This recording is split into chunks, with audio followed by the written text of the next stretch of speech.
You are locked in a stone cell beneath the greatest arena ever built. Above you, 50,000 Romans just watched your husband die fighting a lion. The crowd is leaving. The torches are dimming. Then you hear footsteps, heavy, deliberate, coming closer. A shadow fills your doorway. It's the gladiator who survived today's massacre. He's covered in blood that isn't his own. A guard unlocks your cell. The gladiator points at you. This isn't a scene from a horror movie. This was Tuesday in the Roman Empire. What I'm about to show you is the part of Roman history they don't teach in schools. The systematic, state-sponsored nightmare that happened after the crowds went home. This isn't speculation.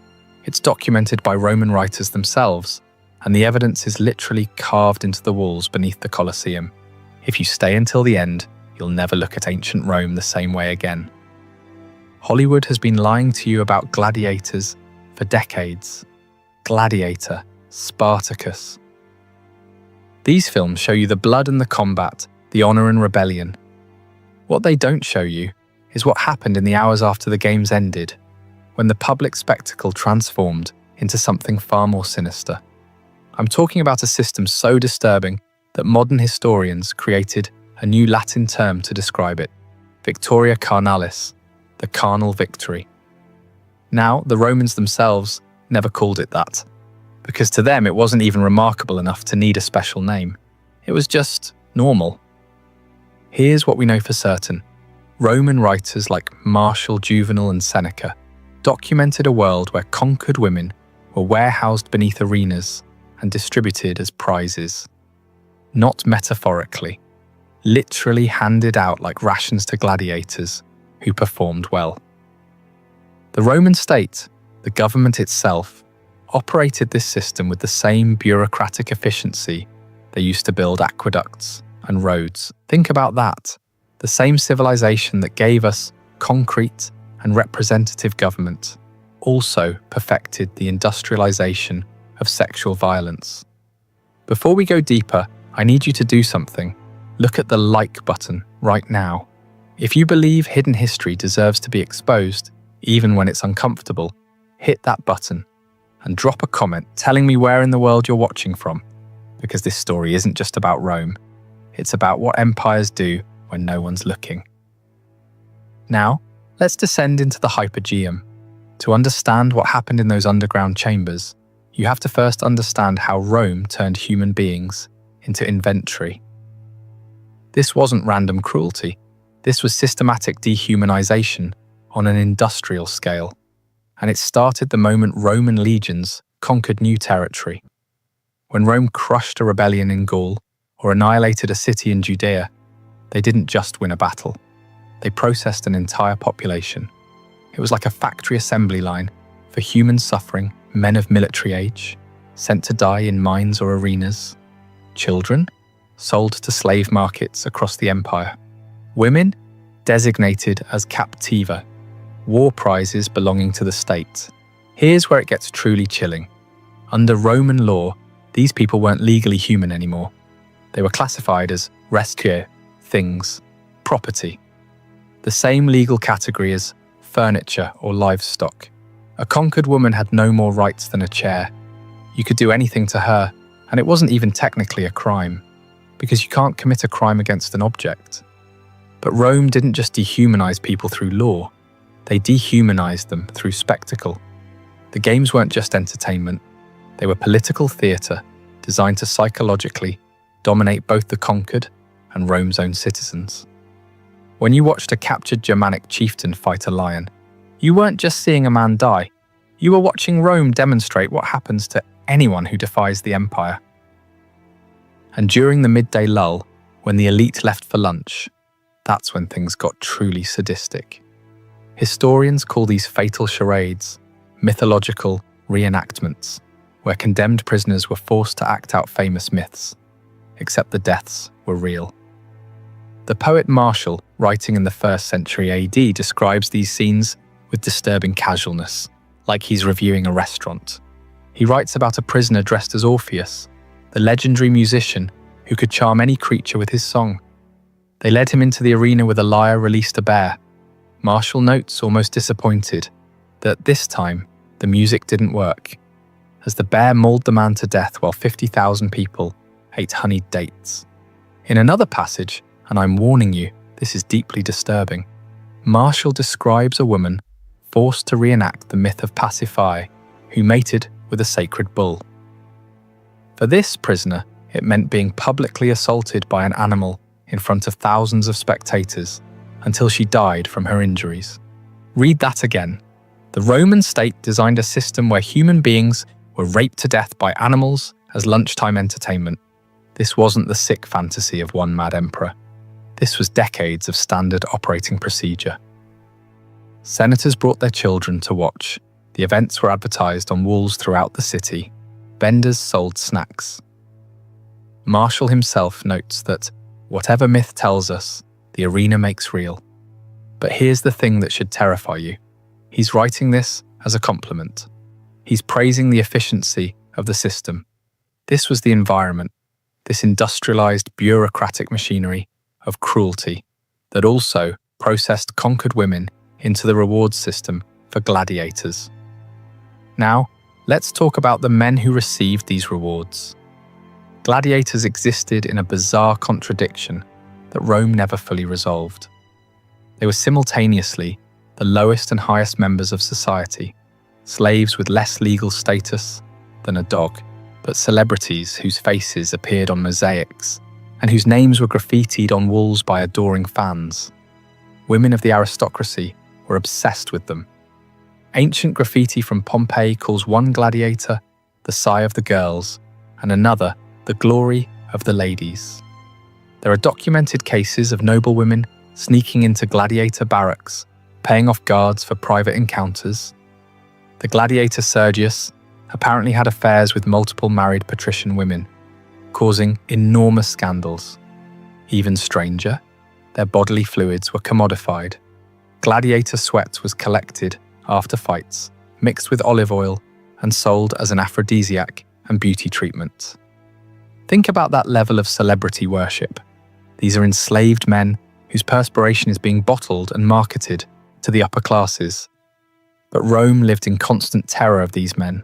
The Spartacus rebellion, which happened in 73 BC, was burned into Roman cultural memory. 78 gladiators had escaped, raised an army of 70,000, and nearly brought Rome to its knees. For 2 years, they humiliated legion after legion. When Rome finally crushed them, they crucified 6,000 survivors along the Appian Way, one body every 40 meters for 200 kilometers, a forest of crosses stretching from Rome to Capua. That trauma never left the Roman psyche. Every time a gladiator picked up a sword, every lanista who ran a gladiator school, every spectator in the stands, they all remembered that these men had once come terrifyingly close to burning Rome to the ground. So how do you control incredibly dangerous, incredibly valuable men who have legitimate grievances and the combat skills to act on them? You use a combination of brutal punishment and calculated rewards. Extra food rations, prize money, freedom after enough victories. But the sources hint at something else, something more primal: access to conquered women. The documentation here is frustratingly scattered. Roman writers mention it in passing, like it's too obvious to explain in detail. But when you piece together references from Martial, Juvenal, and later sources, a pattern emerges. After a particularly impressive victory, particularly during the major games funded by the emperor or wealthy senators, gladiators who survived and fought well were given what ancient sources vaguely refer to as privileges of the victor. Modern historians, reading between the lines and cross-referencing with what we know about military rewards and slave management, believe this often meant access to female captives held beneath the arena. The process appears to have been chillingly bureaucratic. The gladiator would be brought down into the hypogeum, the vast underground network beneath the arena floor, still wearing his armor, still covered in the blood and sand of the arena. A ludus official or an arena administrator would act as an escort. They'd walk through tunnels lit by oil lamps, past the animal cages and the mechanical lifts, until they reached a specific section of holding cells. These weren't general prison cells. Archaeological evidence from various amphitheatres across the empire, Capua, Pompeii, even beneath the Colosseum itself, reveals small chambers with distinctive features: stone benches, iron rings anchored into walls at waist height and near the floor, doors that lock from the outside. Some rooms show evidence of chains permanently mounted to the architecture. The women held in these cells were called captivae damnati, condemned war captives. They'd already been processed through Rome's bureaucracy of conquest. Their names were recorded in ledgers by officials called commentaries, who tracked state property. Each woman was assigned a number and a category based on her origin: Germanica, Britannica, Parthica. The gladiator would be shown a row of cells. Some accounts suggest he could choose. Others imply women were simply assigned, like equipment being checked out of a warehouse. Either way, a guard would unlock the designated cell. The woman would be brought out, or the gladiator would enter. The door would be locked again. What happened next isn't described in explicit detail in surviving sources, but it doesn't take much imagination. The architecture tells the story, the texts won't. Here's what makes this especially sinister. This wasn't a crime. It wasn't even viewed as morally questionable by most Romans.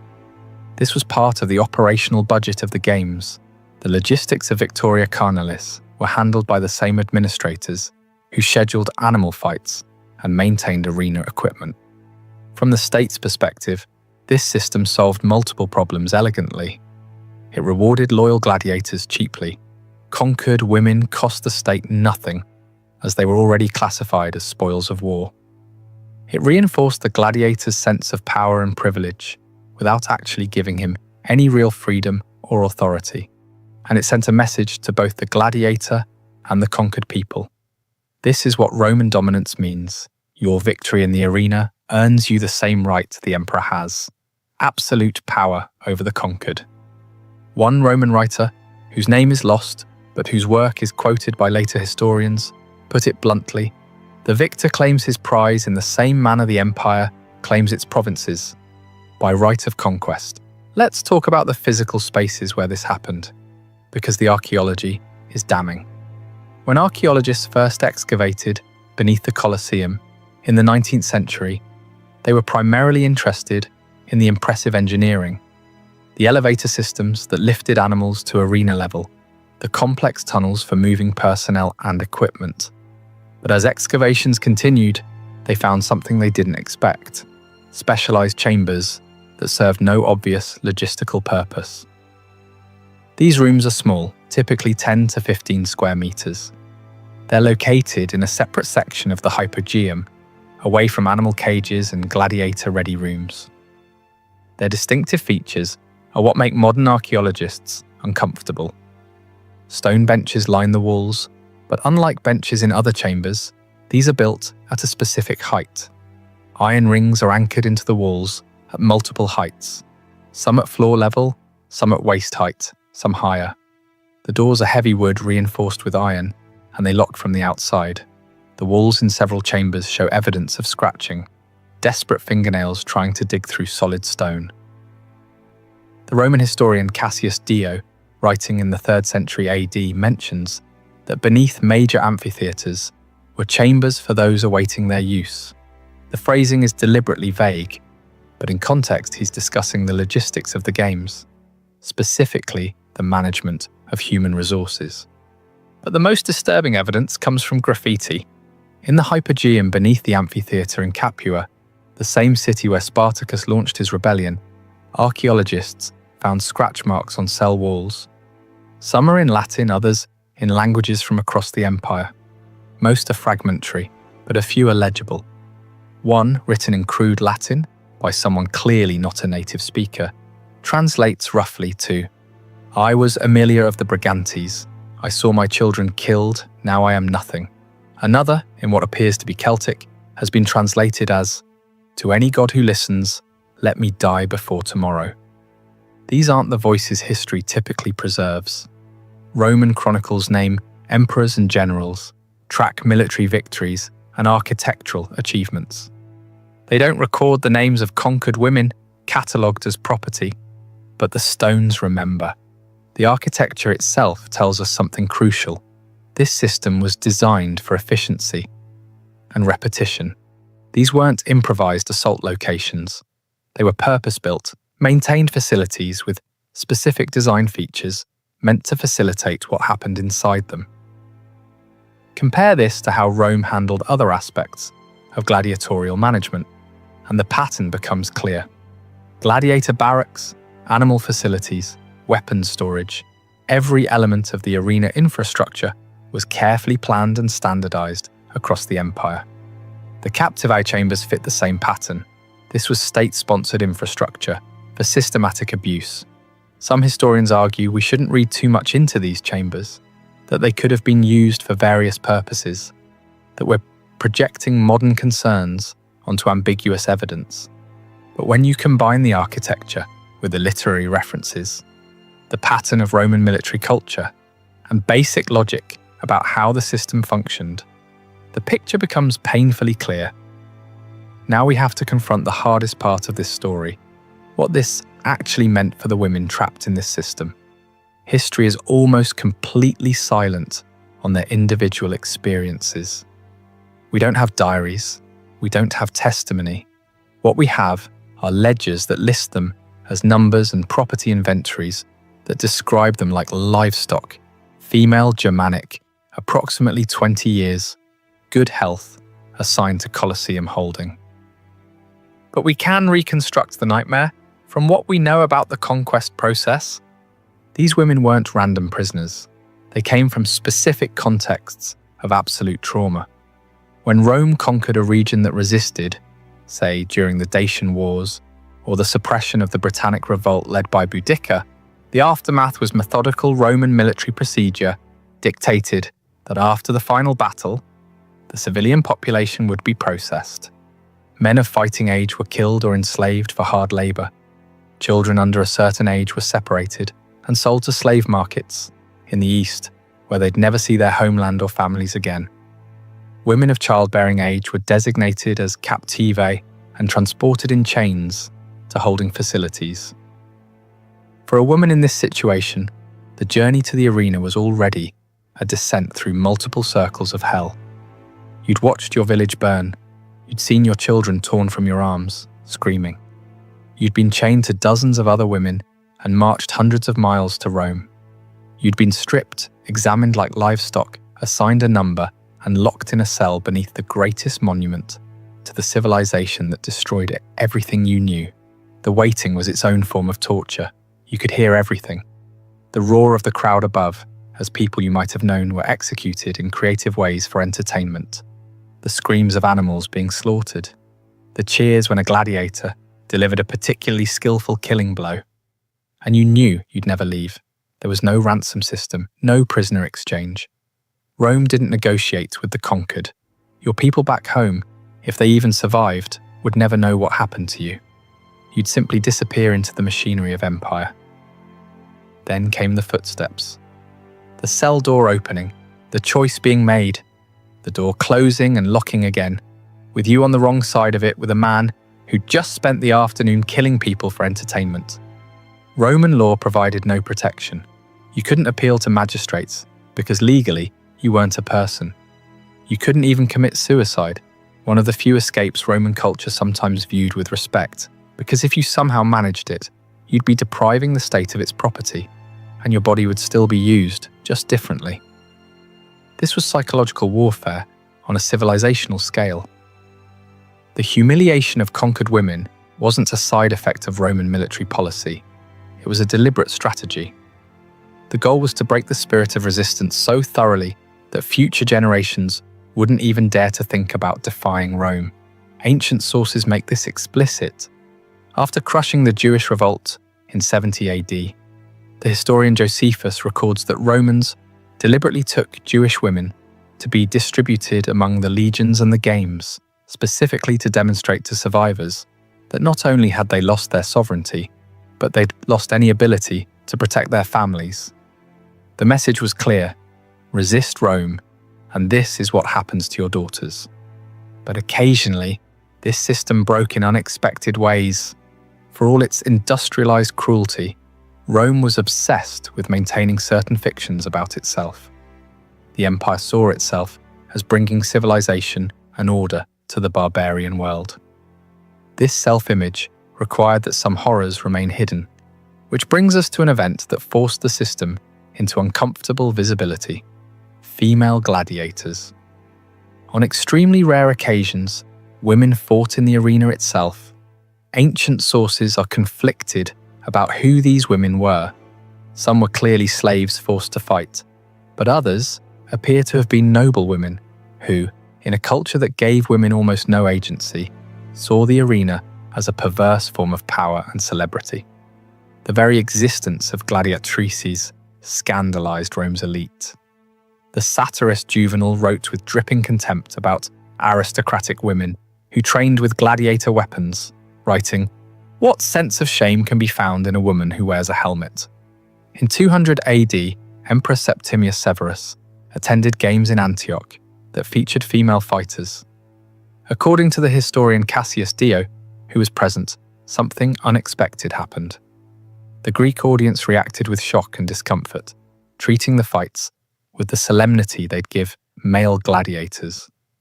But the Roman spectators, they jeered, shouted sexual comments, and treated the entire event as an obscene joke. The female fighters weren't seen as warriors. They were seen as a sexual spectacle, accidentally placed in a venue meant for death combat. Severus was reportedly mortified, not by the violence itself, but by how crudely his fellow Romans reacted. The dignity of the games, his propaganda tool, was being undermined by the audience's inability to separate violence from sex when women were involved. So he banned women from fighting in the arena entirely. Think about what this tells us.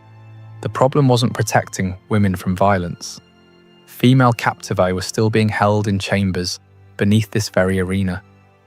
The problem was that the violence had become too visible, too public, in a way that made Rome's self-image uncomfortable.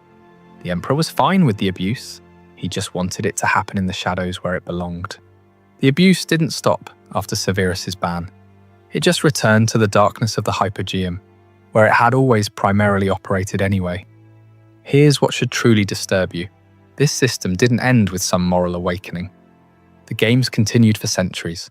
Even after Rome officially converted to Christianity in the 4th century AD, the gladiatorial games persisted for decades. The last recorded gladiatorial combat happened in 404 AD, when a monk named Telemachus jumped into the arena to stop a fight and was torn apart by an outraged crowd. Only then did Emperor Honorius permanently ban gladiatorial combat. But even that didn't end the system of captivity beneath the arenas. The infrastructure remained.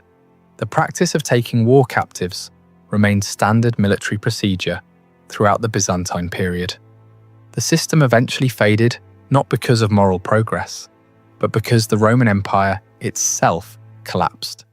The machinery of conquest stopped, so the supply of captives dried up. The institution died from lack of resources, not from ethical evolution. Today, when tourists visit the Colosseum, they take selfies in front of magnificent arches and marvel at ancient engineering. Tour guides talk about gladiatorial combat and animal hunts. Most never mention what happened in the chambers below. The stones are still there. Those rings bolted into the walls haven't rusted away. The scratch marks from desperate fingernails are still preserved beneath centuries of dust. The ledgers that recorded human beings as inventory items are stored in Vatican archives and museums across Europe, available to anyone who wants to read them. We're not talking about a few isolated incidents. This was policy. This was infrastructure. This was normal. The Colosseum stands as a monument to what empire actually means, not just the grand architecture and military victories we celebrate, but the industrialized horror required to maintain absolute power. Every stone in that arena was bought with more than money. It was bought with lives deliberately destroyed in the most systematic ways humans have ever devised. The spectacle on the sand was only the half of it that Rome wanted you to see. The other half happened in those chambers beneath your feet, in the moments after the crowd's roar faded into silence. Those voices, the ones that weren't supposed to be preserved, the ones Roman chroniclers didn't think worth recording, are still there in those walls if you're willing to listen. And that's the story they don't teach in history class. If this exposed something you've never heard before, hit that subscribe button and turn on notifications, because we're going to keep uncovering the history they tried to erase. Drop a comment with your thoughts, and I'll see you in the next investigation into the darkest corners of the past.